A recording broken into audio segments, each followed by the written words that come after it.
Good evening, guys. Thank you so much for watching my YouTube channels. Let's see the big tech. So, guys, I'm going to highlight Tesla, NVIDIA, Apple, Amazon, AMD, Microsoft, Meta, Alphabet, and CrowdStrike. So, let's see the Tesla. What Tesla is doing. And what will be the next target for Tesla. So right now we are going to see the daily. So we are going to watch daily today, and I'm going to keep everything simple. Tesla, guys, here when you see my charts over here, some few days it was long Tesla, and today is telling you sell Tesla on a daily, because guys we have been watching this area, and when some back days when Tesla hit 217, we find a candlestick telling you we are going long, and they went all the way to 170, and they told you sell around 166, and went sideways, and again we found another one here 155 255, guys, say buy TSL. But today we have this confirmation sell, telling you sell.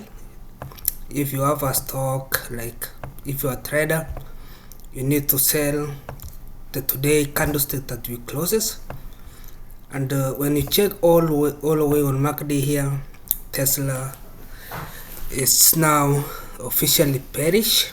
And what will be our next support? So the clear is we are watching these 210 and 205 or 200. I can put symbol. We are watching 210 and 200, but sure 205 will be our next resistance or a support.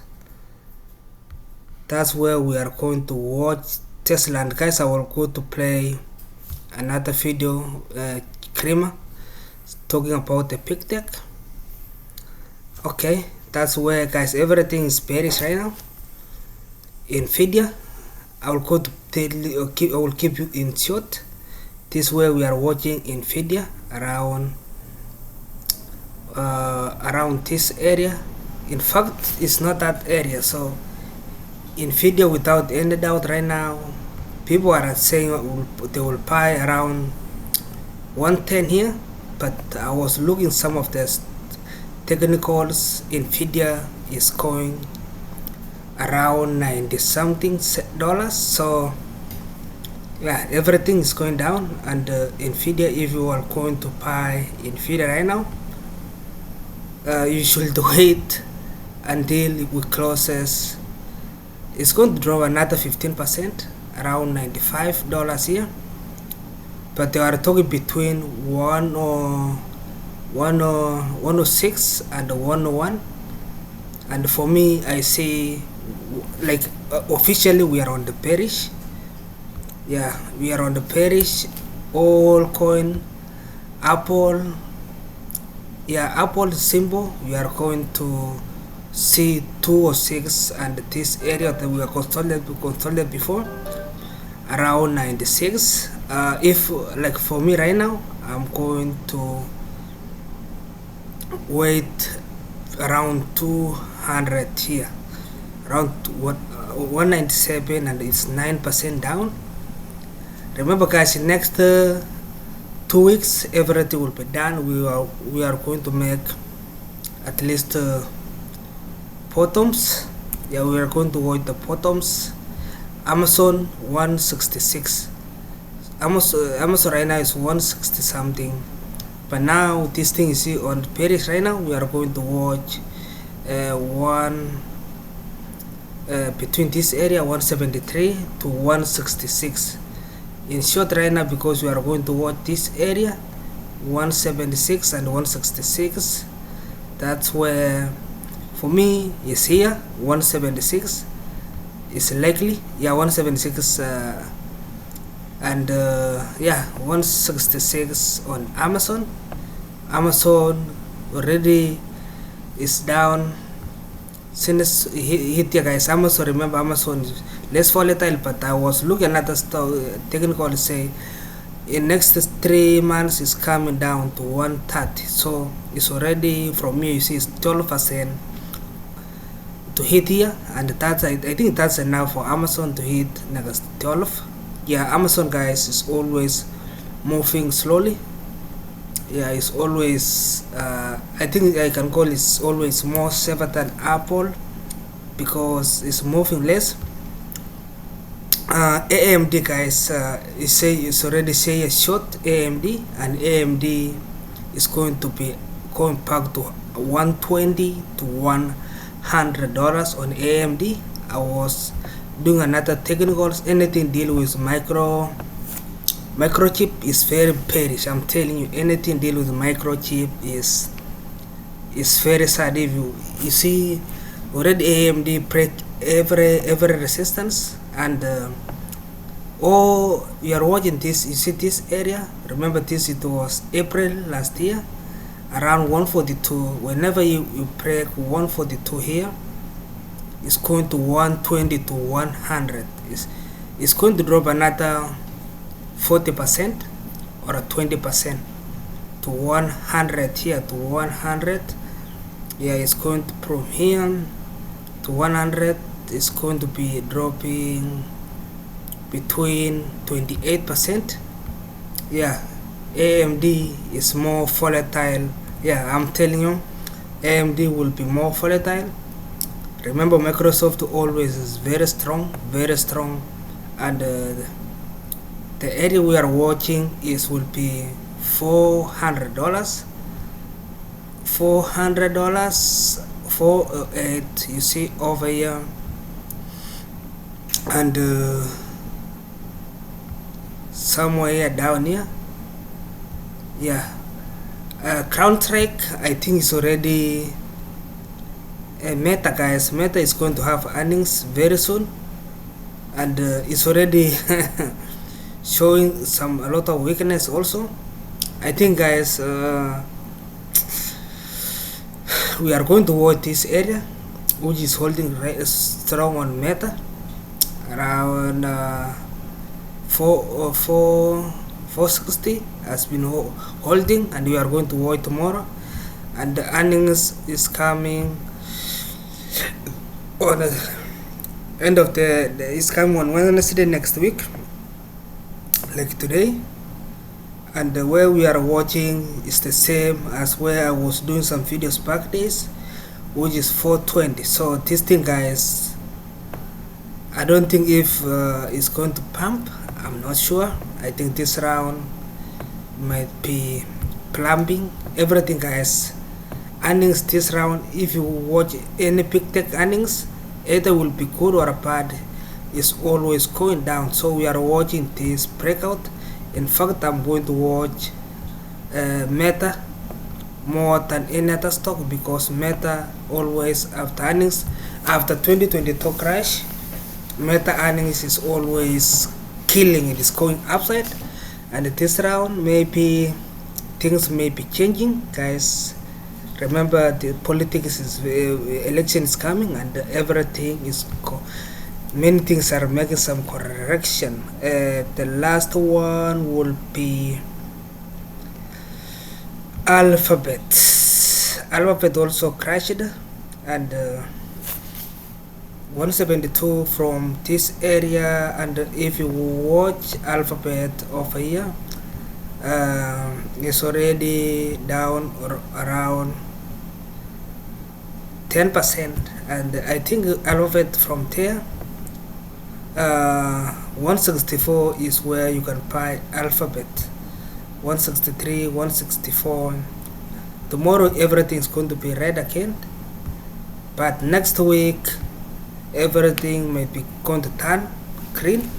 Yeah, but this big tech, you should be watch very closely big tech. So we saw earnings like this one, guys. If you watch the earnings, and this earnings is very the last earnings Alphabet went up, but this round came down. So It will come all the way to down here to 164, means will drop around 15%. Let's hear Kramer when he's talking about the big tech. Make you money. I'm here to level the playing field for all investors. There's always a bull market somewhere, and I promise to help you find it. Mad Money starts now. Hey, I'm Kramer. Welcome to Mad Money. Welcome to the Kramer Archive. I'll be with my friends. I'm just trying to help you save some money. My job is not just entertainment, but put days like today into context, because it is needed. So call me at 1-800-743-CBC or tweet me at Kramer. Wall Street, it looks like it's had with the mega caps, doesn't it? We don't want to hear about the Magnificent Seven anymore. Everyone thinks these stocks are going to unsustainable levels, so that they want to lock in gains and pivot to groups that have room to play catch-up, like the small caps. That's what's driving this vicious rotation we've seen over the past 2 weeks, although today we've mostly experienced the negative side of that move. Dow tumbling 504 points, S&P plummeting 2.31%, but the tech-laden NASDAQ plunging 3.64%. Oh, they crushed tech they once loved as they slammed the door behind them. Approximate cause of today's sell-off, the allegedly weak results from Alphabet, parent of Google, and Tesla. I say allegedly because Alphabet actually had an excellent quarter, while Tesla missed the earnings estimates. Elon Musk told a great story of self-driving technology, sorely needed energy production, not to mention humanoid robots. I'll have more on that later in the show. If not for the rotation out of big tech, I know this sounds like a stretch, but you have to understand, I think both these stocks would have been up today. Especially Alphabet, which put up phenomenal search numbers and incredible results from Google Cloud. With $10 billion in sales this quarter, didn't think it was possible. There's some hair on the YouTube results, but that had more to do with tough comparisons versus last year, with Temu and Shein, Chinese companies, flooding the streaming zone with ads last year. If you think of YouTube as the #1 streaming platform, which we know Netflix talked about in its conference call, then you know that the results were pretty darn good. Let's stop kidding ourselves. It's a rotation. But the stock was up 30% from the year going into the quarter, and a highly visible division seemed to underperform, hence today's 5% pullback, and it was ugly. Similarly, Tesla got crushed, down more than 12% today, because it run so much into the quarter. But even though I thought everybody knew the quarter itself would be weak, though everybody did. That's not the point. It's hard to hold on to those gains after a big run from the 170s through rotation out of big tech, of which Tesla is most certainly now big tech and not auto. So there you have it, the chipper and the shredder of today's market. Now, even though there's a rotation going on, you may not see the big cap money donating to the small caps on the same day. A day of ugliness like this might spare almost nothing save a couple of large cap healthcare stocks. It can't only be like the day that started this rotation, where after a very soft June consumer price index number, the NASDAQ fell almost 2%, while the Russell 2000 small cap index jumped 3.6%. Look at that disparity, huh? The always brilliant Michael Semblis, the chairman of market and investment strategy at JP Morgan, pointed out that day saw the single biggest outperformance by small caps in over 30 years. Talk about a bell going off. Since then, we've seen the mega caps act terribly and the small caps act better. Of course, Semblis reminds us that the small caps are a very small part of the market. They haven't performed as well as the big caps over time because, frankly, they aren't as good as the big caps. Large cap tech has tripled the performance of small cap tech since December 2010, and most of those gains have come since 2019. Now, during this period, we've seen great. Let's start with FANG, Facebook, and now Meta, Amazon, Netflix, and Google, now Alphabet, and then to the Magnificent Seven, which changed out Netflix and added Microsoft, NVIDIA, and Apple, all of which have been acting really miserably. I mean, geez, Netflix. That was such a great quarter, it didn't matter. NVIDIA thinks it doesn't matter. Amazon, they could have a good quarter, it won't matter. Not in this tape, no, it won't matter at all. So get used to what happened today. Is there anything that can explain the disparity between small cap and big cap? First, small caps are much cheaper in all sorts of valuation metrics, including the all-important price-to-earnings ratio. But there was a moment when Donald Trump looked like he had the election in the bag, and he favors heavy tariffs pretty much everywhere, which means the estimates may be too high for the big companies that import goods and do huge business overseas. Trump has also expressed a lukewarm allegiance to some allies, including Taiwan, which he believes still are semiconductor manufacturing capabilities. So you can see how people would want to swap out of large cap tech and large cap multinationals and swap into domestic small caps. Although now that the Democrats have rallied around Vice President Harris, well, maybe that trade won't be such a slam dunk. Finally, there's a growing revulsion toward artificial intelligence and the idea that it can produce big profits after investing billions of dollars. Both Alphabet and Tesla talked about massive spending on data centers, how much they need to do, with much of that going to NVIDIA's chips. Most of the companies that are in the Magnificent Seven are spending like mad on these things. And since the whole group is linked together by ETS, if you take down Tesla and you take down Alphabet, then the other five all get crushed. Well, what are you buying in the rotation? Tricky question. Last week, let's walk the street. I went over to some of the top 10 winners of the Russell 2000. They were a motley crew of already extended small caps that are losing a lot of money and seem like awful things to buy. This time I'm changing things up, and for our show, focusing on the 10 largest S&P 600 stocks by market cap that would be in the S&P Small Cap Index. This is what people are going toward. These stocks have already been huge beneficiaries of the rotation, but they might have more upside because they've underperformed so badly over the years. So let's talk about playing catch up and what it means. I'm going to give you the top 10 of the larger ones, okay? First is Fabrinet, which offers an outsourced manufacturing service for optical and electrical mechanical devices. Stock sells 26 times earnings, but it's now given up the gains it made after the July 11th CPI reading and then some. Makes sense. This is an outsourcing play. The whole rotation is about the end of outsourcing.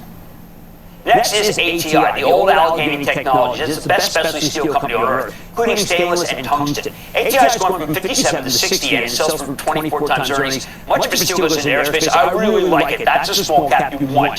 Third is Ensign Group. This is a company that does nursing and rehab, sells for 25 times earnings. It's going from 130 to 136. This one works too. Fourth is SBS Commerce, which offers supply chain solutions. A true enterprise software play, sells for 61 times earnings. You have to rally from 189 to 205.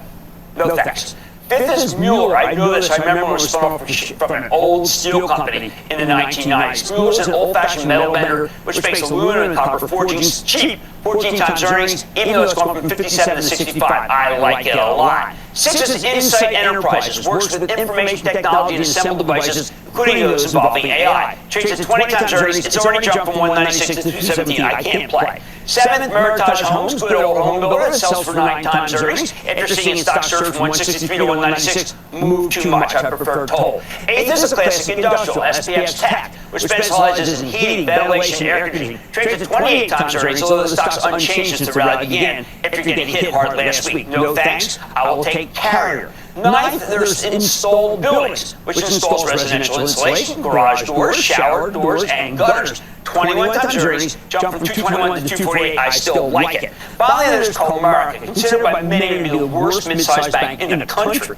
Sells for only 10 times earnings, sports 5.4% yield. That stock's unchanged since the small cap IBM because why? It reported a very weak quarter. You don't want it. These are very representative of what the S&P 600 gives you. It's what everyone says when they say they're rotating a small cap. You just got the list. I want to point out that while many have run, some were left behind, yet most of them aren't that expensive. But maybe the particulars don't matter because big institutions just sell the Magnificent Seven and buy the whole S&P 600 basket put together by brokers, even as one of the seven is better than any of these 10. Let me give you the bottom line here. After today, many of the Mag 7 have gotten hammered so badly that they're actually cheaper than almost all the small cap stocks I just gave you on a price earnings basis. Then again, until we work through this brutal rotation, that newfound cheapness probably won't be enough to save the big caps.